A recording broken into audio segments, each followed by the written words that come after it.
Tudo bem, pessoal? Estamos de volta e esse vídeo provavelmente vai trazer muita luz para os que querem a verdade.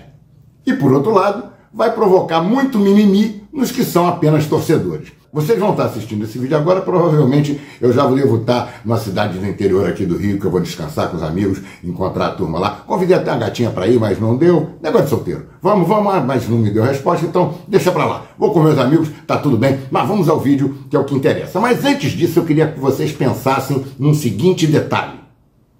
A decantada democracia é uma ditadura onde a maioria usa venda nos olhos, tampões nos ouvidos e pregador nas narinas. Já prestaram atenção nisso? Mas para começar, eu gostaria de pedir inicialmente que você se inscrevesse no canal, confirmasse a sua inscrição, deixasse seus likes, comentarem e também, se gostarem, divulgarem para os amigos, para os inimigos, para todo mundo, para que o canal tenha mais relevância. Nós estamos começando de novo e isso é muito dificultoso. É lógico que você tem os seus conceitos, e cada um tem os seus conceitos, mas outras pessoas pensam de forma diferente, então leve esse vídeo aos outros para que a gente possa tentar levar condições para que as pessoas possam formar, na realidade, a sua opinião. Isso porque aqui no canal nós procuramos trazer verdade, tá? E nós procuramos isolar esse negócio de torcida, lado A, lado B, isso aqui não existe. O que a gente faz aqui é trazer as verdades para que vocês formem a sua opinião. De ambos os lados. Não interessa de que lado você esteja, tá? Importante que você esteja do lado do Brasil. E se considerarem que todo trabalho merece uma remuneração, de um modo assim bem capitalista, ou mesmo esquerdista, identitário, sobrevivente através do trabalho pessoal, de bolsas, heranças, pensões, aposentadorias, bota algum pra gente aqui. O Pix está aqui embaixo, pode ser de R$1, não importa. O importante é que a plataforma consiga identificar que os nossos vídeos são relevantes e que daqui a 6 meses, 8 meses, a gente consiga já estar numa posição melhor. Porque eles destruíram o nosso canal, que antes tinha 78 mil inscritos, e agora nós estamos recomeçando, estamos remodelando tudo. É uma nova fase, tá? E, claramente, sempre fomos desmonetizados. Adivinha por quê? Porque a gente não diz o que eles querem saber. E todo recomeço denota um esforço e uma resiliência muito grande em trazer a verdade contra o mundo das narrativas. Eu vou deixar uma coisa bem clara. A guerra é por energia e pode ter sido provocada, consentida ou mesmo patrocinada para que o mundo se sensibilizasse. Mas não se assustem não, porque o que realmente deveria assustar vocês é ver um sobrinho de uma vítima do Mossad dar uma declaração como essa. Dá uma olhadinha. And Israel is critical. And the reason it's critical is because it's a bulwark for us in the Mideast. It's almost like having an aircraft carrier in the Mideast. It's our oldest ally. It's been our ally for 75 years. It has been an incredible ally for us in terms of the technology, the exchange. And, and building the Iron Dome, which we paid a lot for, has also taught us enormously about how to defend ourselves from missiles. So those military expenditures are all going, 75% of it goes to U.S. companies under the agreement, under the MOU. But if you look at what's happening in the Mideast now, Iran is now, the closest allies to Iran are Russia and China. Esse Robert Kennedy Jr. é favorito à corrida presidencial americana e admitindo claramente que se Israel não existisse, seria o colapso dos Estados Unidos. Tá aí, às claras, só não vê quem não quer. Agora, quem faz questão de ser cego, a gente não pode fazer nada. A briga é por petróleo, porque os carrinhos a pilha, a vento, a comercialização de carbono e a plaquinha solares não funcionam, pelo menos para os próximos 40 a 50 anos.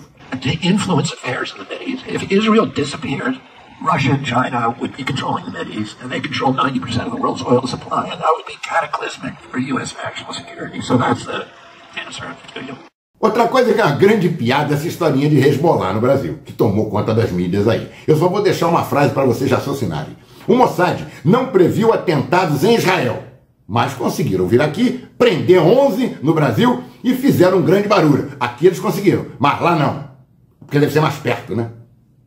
Assim, com esse tipo de narrativa, eles conseguem transformar a cabeça de um bando de idiota e suas santas inocências em acreditar em tanta competência de quem demonstrou imensa incompetência para defender o seu próprio Estado. O mais incrível é o nível de ignorância de quem plantou e explode essa narrativa imbecil e absurda. Gente que nem sabe que a inteligência de Israel chama-se Shin Bet e não Mossad. Mas se agradou os ouvidos de alguns, serve. É fonte de divulgação, tá aí, é uma beleza. É isso que ocorre nessa historinha de torcida de um lado e do outro. Só tem torcedor, mas essa porcaria não é fla-flu. E esses papagaios dos dois lados só sabem divulgar besteira criada por gente sem escrúpulos. O O grande perigo é que o que esses caras estão plantando, estão abrindo caminho, é para, num curto prazo, promoverem uma false flag montada e executada pela CIA ou pelo próprio Mossad ou pelo Shin Bet, tá? Em terras brasileiras, a fim de criar uma histeria geral. Santa inocência. Mas o pior é que isso cola, porque a submissão quase que sexual dos brasileiros aos estadunidenses e europeus não tem limites. Isso nos traz uma triste constatação. Vai ser muito difícil o Brasil se tornar um país desenvolvido. Por quê? Porque nós somos um país de envolvidos. Uma elite toda subserviente, vendida e envolvida com os pensamentos dos sionistas lá de cima e da Europa. E eu vou trazer um outro assunto aqui também para vocês pensarem. Todos nós assistimos essa semana agora a demolição da Gama Filho, para criar um parque temático lá, tipo o Parque de Madureira, que vai ser o Parque Piedade. Esse prefeito é uma gracinha, né? Então, isso era o quê? Isso era exigência já detectada pela Polícia Federal há 5 anos atrás, tá? Do tráfico da região dali da Piedade. Tá? Prontamente atendida pelo prefeito do Rio. Ao invés de usar aquela construção toda que estava ali, tudo preparado, tudo arrumado, para criar unidades hospitalares para servir aquela população. Mas para que isso? Pô, saúde, educação, vão fazer colégio? Não, de forma nenhuma. Pô, destrói e faz um parque. Pão e circo. É assim que eles tratam a gente. E tem gente que vai bater palma, vai achar lindo, maravilhoso, né? E o que nós vimos foi o seguinte, um prédio de 3 andares que ainda com todos os cálculos feitos teve uma inclinação na queda dele, como vocês podem ver. Nós começamos com a demolição dos prédios menores para preparar todo o terreno para a gente conseguir fazer a inclusão dos 4 prédios. Esses 4 prédios vêm abaixo. Depois disso, a gente retira esses escombros, parte desse material vai ser reciclado para utilizar em outras obras nossas. E aí, depois da retirada desse material, a gente começa, de fato, a construir os equipamentos que fazem parte do novo Parque Piedade. A gente tem que entender, né, que esses espaços públicos de qualidade, a gente tem uma experiência muito bem sucedida que mudou uma região da cidade, que é o Parque Madureira. Né? Valorizou os imóveis do entorno, tirou um ponto de degradação, que acaba sendo um ponto de violência, a falta de espaços de lazer, de áreas de lazer. Então nós temos uma ocupação muito antiga, né? Naquele momento que não se pensava ainda tanto em espaços públicos de mais qualidade. Então eu tenho muito orgulho de estar aqui entregando mais uma área de lazer para a Zona Norte, para a Piedade, para toda essa região. Eu queria fazer outra perguntinha então para vocês. Como é que um prédio de 110 andares, atingido por um avião, pode cair exatamente na vertical? Isso com um avião, com um piloto recém-habilitado e com uma janelinha daquele tamanho, pequenininha, um prédio marcado para ser destruído. Como um avião comercial chega até aquele ponto sem ser abatido dentro da maior nação do mundo? Vocês cheguem às conclusões de vocês. Eu gostaria também que vocês prestassem atenção na proximidade dos demais prédios nessa região. Nenhum foi atingido, embora tenham vindo declarações de que as estruturas de alguns foram abaladas. Também gostaria que vocês observassem com frieza o trailer da travessia. Além de querer lembrar a vocês que eles acharam, após o incêndio daquela magnitude, tá, um pedaço do avião. Ele deve ter sido construído de titânio, né? De forma que tudo que foi visto ao vivo no dia 11 de setembro pudesse desencadear, com a aprovação geral da humanidade, todas as atrocidades que os Estados Unidos veio a fazer a partir dali, com o único objetivo de roubar petróleo. No caso, o que roubam até hoje do Iraque. Outra imagem interessante mostra a mulambada da favela brigando com policiais e quebrando tudo. Não se preocupem com as cores. Ela está aparecendo assim, cor do Botafogo, mas eles não vão fazer isso, eles são limpinhos, né? São torcedores do Flamengo, é claro, né? E isso aí é porque o filme está em preto e branco. O Vasco levou um grande prejuízo, mas isso pode ter contribuído com a futura demolição do estádio para a construção da caravela bonitinha que eles estão dizendo aí, que é outra piada do presidente do Vasco e do senhor Eduardo Paes. Que na realidade o que ele fez foi transferir o potencial construtivo para outra região. Não quer dizer que vai construir nada, simplesmente vai favorecer empresas que queiram botar dinheiro no Vasco. É só isso. Só isso que ele fez. E é o que o Flamengo podia usar também no estádio dele. Mas vamos voltar ao que interessa, tá? Mas antes eu gostaria de mostrar a vocês essa máquina moderna que está deixando apavorados os comandos das Forças Armadas brasileiras, tá ok? Afinal, com tanta agilidade, é possível que seus serviços sejam desnecessários. Porém, os comandantes das Forças Armadas brasileiras, usando o tique e o teco, tá? Têm a esperança de que essa máquina só funcione com tinta amarela. Porque se ela funcionar com branca e também puder ser usada em árvores e em postes, aí a coisa vai ficar feia. Parece que vai ter gente sem função. Estão vendo que máquina sensacional? Mas na realidade, o que me inspirou a fazer esse vídeo foi a postagem de um amigo a quem muito considero e que me enviou pelo Zap. Assim eu trago essa postagem que concordo unanimemente. Porém, me chamaram a atenção dois detalhes. Em primeiro lugar, sendo eu nacionalista brasileiro, colocaria em primeiro lugar o apoio incondicional e restrito aos interesses do Brasil e não a outra nação.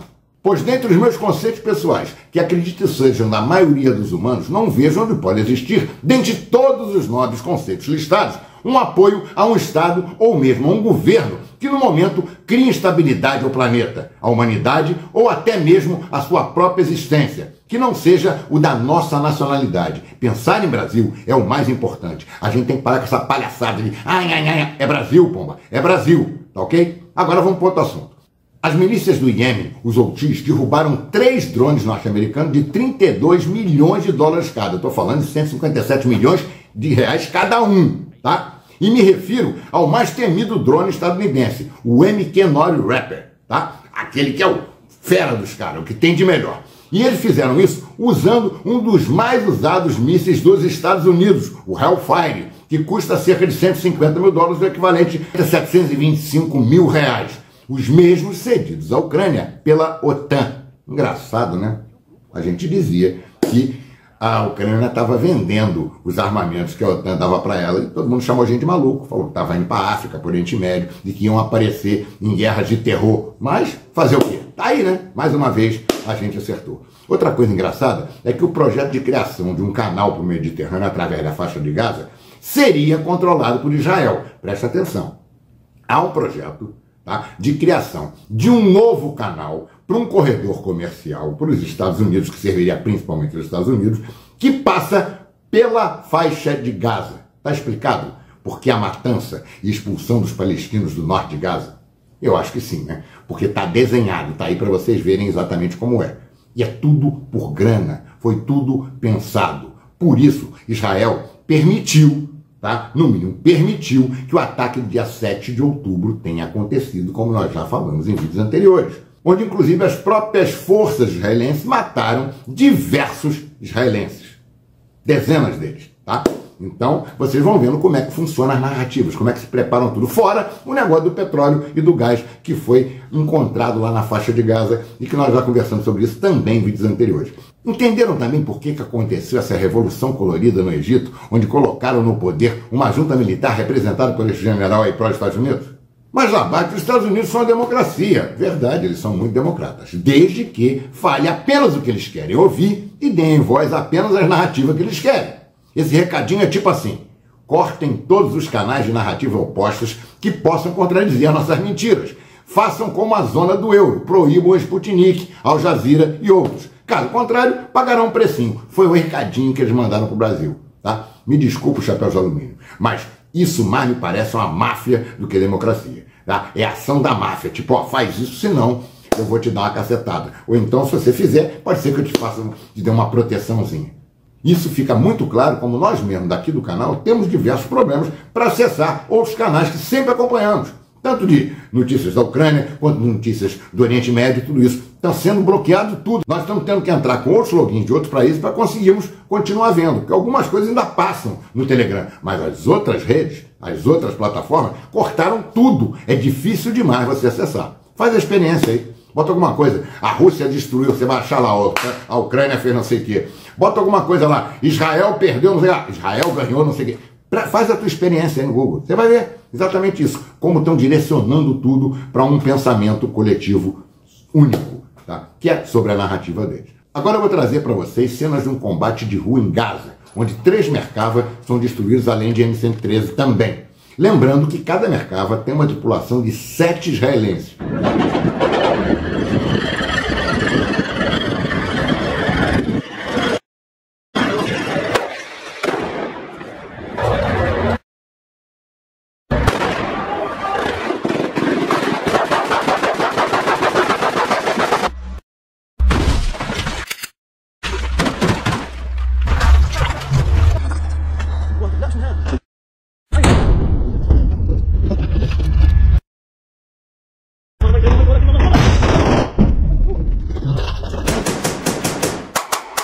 E após mostrarmos as mentiras da vitória fácil sobre o Hamas, diferentemente do bombardeio de civis diário, criminoso e constante por parte de Israel.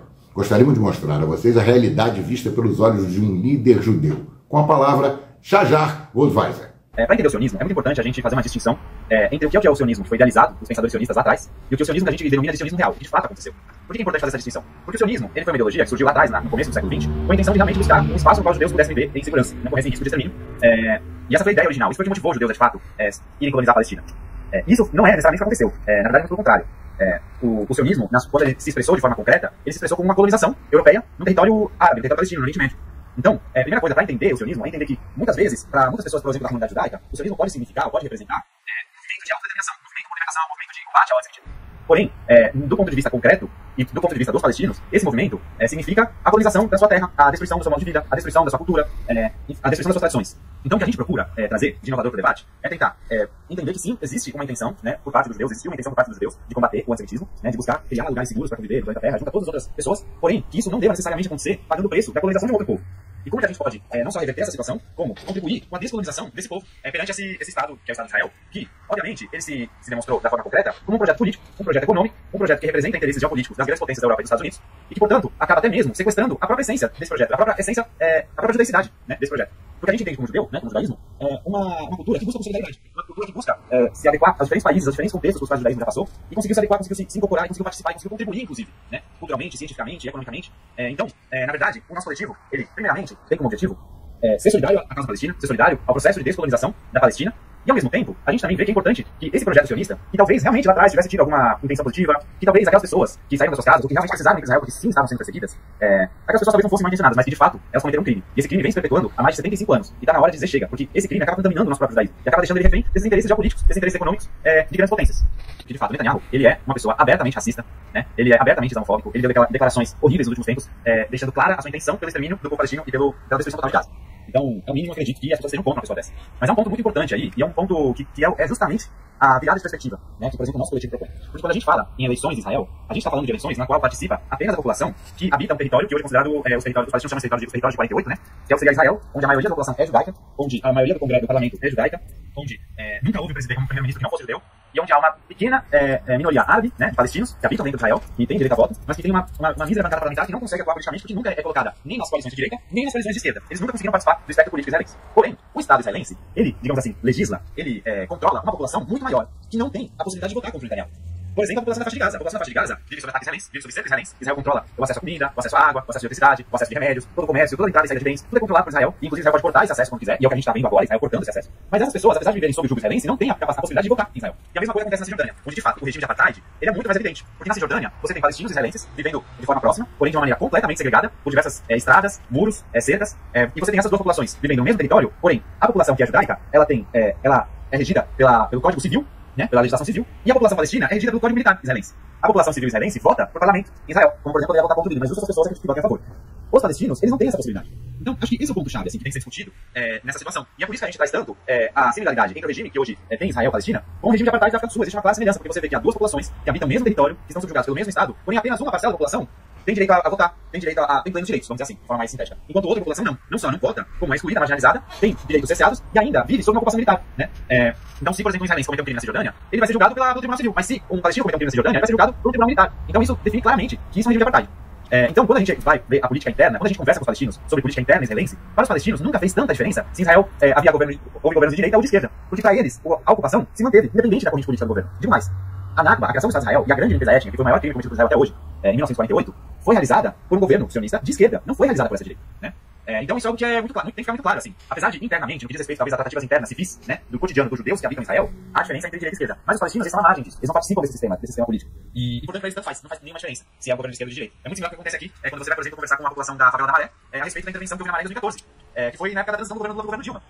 E foi uma intervenção militar, na época da Copa do Mundo, que foi cruel, brutal, típica do que a gente definiria como uma política de um governo de direita, feita por um governo de esquerda. Porque, e você vai falar para essas pessoas, e você vai ouvir elas, que elas não faz tanta diferença se o governo de direita ou de esquerda, porque o que eles recebem é bala, independente da bandeira política que esteja por trás dela. Então, essa mesma associação pode ser feita também com os palestinos. E aí, vem a questão global. Porque nesse contexto, e até mesmo fazendo esse paralelo com a África do Sul, é muito importante que nesse momento, no qual a gente está vendo essa brutalidade que Israel está cometendo na Palestina, e já vem cometendo há 75 anos, na hora que a gente pensa em soluções ou em saídas, a gente observe o processo que aconteceu no desmantelamento da apartheid da África do Sul, que teve mil questões, que teve mil problemas, que até hoje há muitas desigualdades que ainda seguem, que ainda acontecem, porém, o regime de apartheid, a possibilidade da população negra votar e decidir por quem vão ser seus líderes políticos, isso foi conseguido só graças à mobilização do mundo todo. Porque apesar dos anos e anos de resistência da população sul-africana, da luta armada sul-africana que existiu e foi muito forte, o que de fato fez com que o regime de apartheid sul-africano acabasse foi o boicote promovido pelos países do mundo, inclusive, principalmente os Estados Unidos. Foi depois que os Estados Unidos começou a aderir ao boicote e parou de apoiar o apartheid sul-africano, foi só aí que de fato o apartheid começou a se desmembrar. E é curioso que o último país do planeta a boicotar ou a interromper as relações militares, civis, econômicas com a África do Sul foi Israel. Israel foi o último país a aderir ao boicote da África do Sul. Então, o movimento global que está acontecendo em solidariedade com a Palestina é fruto de um trabalho que a sociedade civil palestina vem exercendo já desde 2006, ou seja, já há quase 20 anos, 18 anos, 17 anos, de falar sobre o boicote, de pedir para os países boicotarem, de pedir para os países se mobilizarem. E agora, aos poucos, a gente começa a ver esse trabalho dando o surtido efeito e fazendo com que, por exemplo, alguns governos comecem a chamar seus diplomatas de volta. A gente teve a Bolívia cortando relações diplomáticas com Israel. E a gente espera que o Brasil comece a atitude em breve, o quanto antes, que revogue seus tratados militares, seus tratados comerciais com Israel, que chame de volta seus diplomatas de Israel e que, se possível, que comece a não só boicotar Israel, como incentivar os países da América do Sul e do resto do mundo a fazer esse movimento de boicote ao governo israelense para que ele perca força e para que ele não tenha o poder político, econômico e o apoio do mundo para continuar essa brutalidade. Porque foi só assim que o apartheid da África do Sul acabou. E a gente entende, acredita, pelo menos é o que a gente tem de experiência por agora, de que vai ser só assim que o apartheid na Palestina vai acabar. Eu acho que é muito importante a gente, um dos principais pontos do nosso coletivo é justamente entender que uma resolução justa para esse conflito, que na verdade é uma colonização, então uma resolução justa para essa colonização, vai ser uma resolução escolhida pela população palestina. Não cabe a nós, judeus, decidirmos por qual que é o caminho correto a ser tomado. Afinal de contas, a partir do momento que nós, judeus, propomos uma resolução, a gente acaba mantendo a colonização dos palestinos. Então é muito importante que nesse processo de descolonização, os judeus e os israelenses, principalmente, né, acho que é importante fazer essa distinção entre os judeus e sionistas, né, mas os israelenses, no caso, que a gente está falando da população rabita em Israel, para que eles consigam dar oportunidade aos palestinos de viverem uma descolonização completa, eles também têm que entender que a resolução vai partir dos palestinos. Mas eu vou aproveitar essa deixa para fazer, primeiro de tudo, uma crítica a por que a gente não acredita no modelo de dois estados, que é o que é mais proposto em geral, até mesmo pela direita sionista, digamos assim, o discurso mais bem aceito pelo mundo. E o motivo é pelo seguinte, porque você configurar, primeiro que tudo, porque se você for ver, de fato, a composição do território, se você for para a geografia e for ver o que de fato está acontecendo hoje em bloco na Palestina, você vai ver que não há possibilidade de dois estados, porque o processo de colonização israelense, principalmente na Cisjordânia, nos últimos 30 anos, desde que foram assinados os acordos de Oslo, gerou uma situação na qual está completamente misturada a população judaica e a população palestina, segregada, mas entrelaçada. Então, para construir dois estados naquilo, teria que ter uma engenharia, né? Uma engenharia de Estado, uma engenharia estatal, uma engenharia burocrática, uma engenharia geográfica, muito grande, que nos faz perguntar qual que é o real sentido em manter essas populações segregadas, ou seja, qual que é essa questão tão profunda em se segregar, em manter aquilo separado, né? Então, primeiramente, não há uma possibilidade de fato, a gente acredita, de construção de dois estados. Mas, em segundo ponto, por que a gente não pode simplesmente conviver em conjunto? Por que existe essa necessidade tamanha de haver esse estado exclusivo, né? Essa coisa de ter um estado que exclui, que segrega a outra população? Porque, no fundo, por mais que haja um estado palestino ao lado do estado judaico, a gente está falando sobre manter populações segregadas. E, obviamente, num cenário no qual você tem um estado que há mais de 75 anos, vem recebendo ajuda militar norte-americana e europeia, e que vem se desenvolvendo tecnologicamente, frente a um outro estado, no qual vive nesses mesmos 75 anos de ocupação, colonização, limpeza étnica, chega a ser... É claro que não há possibilidade de haver algum tipo de igualdade nessa condição. Na verdade, a solução de dois estados é uma forma de concretizar e solidificar uma situação que já existe, que é uma situação de discussão, uma situação de desigualdade social tremenda, e que é isso. Então, isso é importante a gente falar. A gente não apoia por isso a solução de dois estados, mas a gente também não se coloca aqui como apoiador de alguma outra solução. A gente apenas entende que esse processo de descolonização deve ser liderado pelos palestinos e a gente apoia a resolução que eles tomarem. Agora, a minha experiência de dialogar com palestinos, de conhecer a Palestina, de ter conhecido diversos ativistas palestinos, escritores palestinos, pensadores palestinos, o que eu tenho certeza é que na Palestina livre, os judeus serão sim bem-vindos. Porque eu conheço os palestinos e porque eu sei que eles vão nos receber de braços abertos. Que foi o que eles disseram, né? Foi como a Palestina sempre foi. A Palestina, historicamente, foi um território de múltiplas religiões, múltiplas etnias, foi um território de peregrinações no mundo todo. E os palestinos sempre foram aqueles que receberam de braços abertos diversos povos, diversas peregrinações, de diversas religiões, que vieram de muitos lugares diferentes para poder rezar nos seus espaços sagrados em Jerusalém e arredores. Então, minha experiência junto aos palestinos me faz ter muita segurança e muita certeza de que, buscando solidariedade e empatia, o povo palestino, a resposta vai ser um abraço de boas-vindas e a construção do futuro melhor. A nossa intenção de ser essa voz judaica por libertação é ser uma voz judaica por libertação da Palestina, com certeza, do regime sionista, mas também da libertação do judaísmo do regime sionista, né? Porque a gente também se vê colonizado, dentro do nosso judaísmo, por uma hegemonia sionista, que acaba fazendo com que a gente receba uma educação enviesada, que acaba levando a gente a adotar certas perspectivas de mundo que acabam sendo muito maléficas, promovendo homofobia, promovendo ódio, promovendo destruição como a gente sabe em Gaza. Então, a nossa voz, ela é em solidariedade ao povo palestino, em primeiro lugar, e em segundo lugar, por a construção de um judaísmo descentralizado, sem um país que centralize ele, e sem a hegemonia dessa ideologia sionista. E quando a gente fala de intolerância, de extermínio, até de bombardeio de ambos os lados, vamos aos fatos. Enquanto brasileiro, uma vez que observo que as atrocidades milenares do Oriente Médio ocorrem por intolerância de ambos os lados e vêm sendo há décadas acirradas desde a morte de Isaac Rabin, sugiro que todos assistam um documentário denominado O Último Dia de Isaac Rabin. Presta atenção nesse documentário que estreou na semana passada nas televisões. Eu não fiz um vídeo sobre isso porque eu estava muito enrolado, o meu dia foi complicado, eu fui malhar, tá voando tudo, voltou, tá doendo o braço, tá doendo perna, tá doendo pescoço, parece que eu fui atropelado por um caminhão, porque essa confusão toda de ter parado para me operar, para a cirurgia que eu fiz, me embolou toda. Mas por que eu bato tanto Netanyahu? A ponto de ter bobalhão que acredita que eu esteja defendendo o Hamas, sem entender que não existe esse apoio e muito menos eu tenho nada contra o povo de Israel. minhas críticas são contra os sionistas e contra as atrocidades do Estado de Israel, comandadas por esse Netanyahu. Eu vou explicar o porquê. Não é de hoje que o Netanyahu apronta, e apronta muito, tá? Coisas comparáveis ao que o próprio Hamas e outros grupos insurgentes da região fazem. Por exemplo, preste atenção no seguinte. Essa película, lançada em 2015 e produzida por um cineasta israelense, hoje com 72 anos, o Amos Gattai, chegou ao Brasil semana passada, com quase uma década de atraso. Só estreando nos cinemas nacionais agora. Acontece o seguinte, nós sabemos o quanto a mídia tradicional mente para nós. Sabemos, inclusive, por que eles controlam tanto a cabeça da gente e tentam direcionar através das notícias da mídia tradicional. E, curiosamente, é contra isso que nós lutamos. Uma liberdade não só de expressão, mas principalmente aliada à apuração da verdade, para que você forme a sua opinião. Na minha humilde opinião, Netanyahu, de acordo com esse filme também, que prova e vem corroborar muito com isso, insuflou um dia antes, nesse discurso aí, o assassinato de Isaac Rabin, ganhador do Prêmio Nobel da Paz em 94, como recompensa aos seus esforços pelo fim dos confrontos com a Palestina, para os quais a sua influência foi fundamental. Segundo o documentário de Gattai, um dia antes do seu assassinato, em novembro de 95, pelas mãos de um judeu ortodoxo extremista, incentivado num discurso de um jovem político que bradava contra a paz de Rabin, num grande comício, dizendo o seguinte: palestinos tinham que ser exterminados e retirados da faixa de Gaza pelo bem ou principalmente pelo mal. Curiosamente, o que ocorre nesse momento. Esse político, num discurso inflamado, acusava Rabin de traição, pois quem fosse realmente judeu teria que defender o extermínio palestino e a luta pelo Greater Israel. O que está acontecendo agora? Agora, num segundo passo, Netanyahu aceita transformar Israel numa segunda Ucrânia. Hoje, um país de velhos, crianças e mutilados. Numa realidade ancorada pelos próprios sionistas que criaram as duas grandes guerras e jogaram os judeus pobres nas câmaras de gás. Também criaram um novo e mais drástico holocausto na faixa de Gaza, que está ocorrendo hoje e já vem ocorrendo pequeno, de formas menores, há muito tempo nesse campo de concentração. Um campo de concentração sem luz, sem água, sem insumos, sem internet e bombardeado agora dia e noite. Tudo para promover a imensa pirataria de petróleo, uma vez que os Estados Unidos mostram desespero por níveis baixíssimos de petróleo, que mudam até os seus padrões morais, como recentemente as suas relações e narrativas sobre Maduro da Venezuela. Diante de todo mundo, o Maduro de forma nenhuma mais é traficante, não é mais bandido, não é mais nada. A Venezuela é uma maravilha, é uma democracia, e os Estados Unidos vai conversar com ela, bater papo, tirar as sanções. Quer dizer, é brincadeira. Se você não consegue ver isso, pela madrugada, você está cego. Ou alguma coisa está errada com a tua cabeça que você não está querendo ver. Diante de todos esses absurdos e a desaprovação internacional, além das gigantescas manifestações por todo o mundo contra esse holocausto praticado contra os civis palestinos, há coisas ainda mais graves, tá?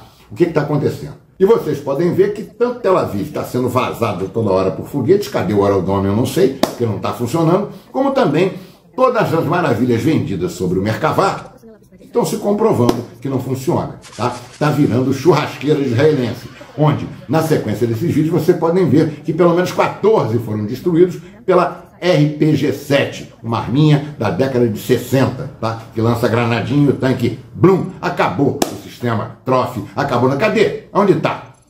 É por aí. Assim, a fronteira norte está sendo varrida pelo Hezbollah. Em seguida, acompanha essas imagens por dois ângulos distintos da destruição de equipamento de 4 milhões de dólares amparados na mentira do sistema Trophy, que não funciona. Tchau, melhor blindado do mundo. Merkavá, brincadeira, né?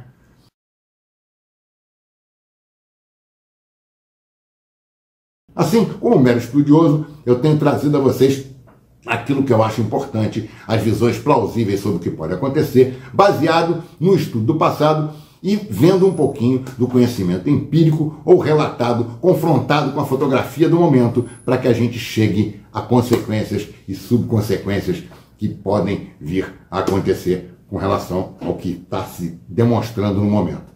Mas tudo baseado unicamente em verdades e sem torcida.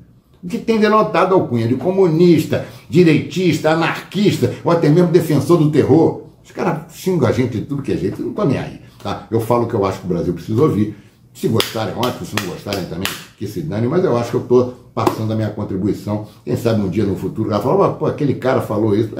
As coisas são por aí. A minha intenção é essa, tá? Porém, como nós já falamos de várias imagens aqui, já mostramos diversas coisas aqui, nós gostaríamos que vocês deixassem seu like, que vocês compartilhassem, que vocês se inscrevessem, conferissem sua inscrição, dessem uma olhadinha na inscrição para ver se ainda está lá. E se achar que todo o trabalho realmente merece remuneração, bota algum pra gente, o Pix aqui embaixo.